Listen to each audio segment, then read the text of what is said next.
Water coming in.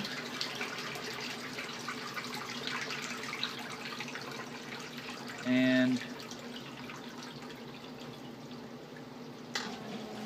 water going out.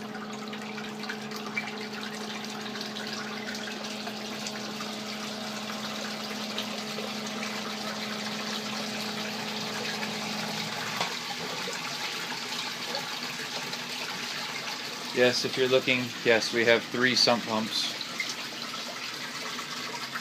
Well, 2 sump pumps and a backup in case the power goes out. Takes all of 23 seconds to fill up and turn back on.